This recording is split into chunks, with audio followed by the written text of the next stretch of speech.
অন্য অন্য বছরের তুলনায় এবার মেলায় এসে আপনার কেমন অনুভূতি হচ্ছে? পাঠকরা আপনার বই কেমন ক্রয় করছে? আসলে মেলায় আসার অনুভূতি আমরা যারা দূরে থাকি তাদের জন্য খুব একটা বিশেষ অনুভূতি কাজ করে। আমি রাজশাহী থেকে এসেছি।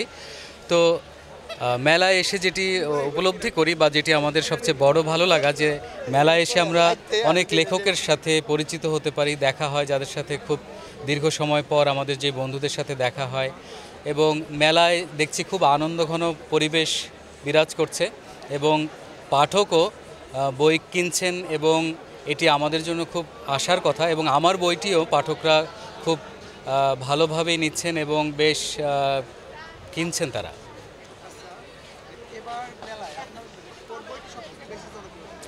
আমার প্রবন্ধের বইটি বনলতা বায়োগ্রাফিক্যাল পোস্টমর্টেম, এই বইটি বেশ সাড়া ফেলেছে এবং আমার পরিচিত মহলে অনেকেই এবং যারা অনেক ভালো লিখছেন তারাও এই বইটি নিচ্ছেন। কোন কোন প্রকাশনী থেকে আপনার বই প্রকাশ পেয়েছে?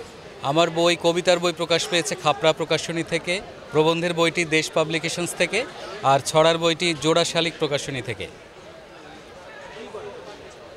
লেখালেখির মাধ্যমে আপনি পাঠকদেরকে কি বার্তা দিচ্ছেন?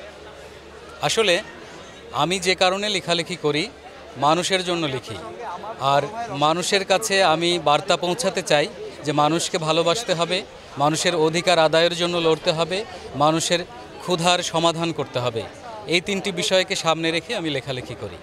যেসব পাঠক এখনো আপনার বই কেনেনি তাদের উদ্দেশ্যে আপনি কি বলবেন? সেসব পাঠকের উদ্দেশ্যে আমি বলতে চাই যে শুধু আমার বই নয়, আপনারা আপনাদের মেধা, মনন এবং মানবিকতার উৎকর্ষের জন্য এবং মানুষের মুক্তির জন্য আপনারা ভালো বই পড়ুন এবং নিজেদের চিন্তার মুক্তির জন্য ভালো বই পড়ুন, ভালো বই কিনুন।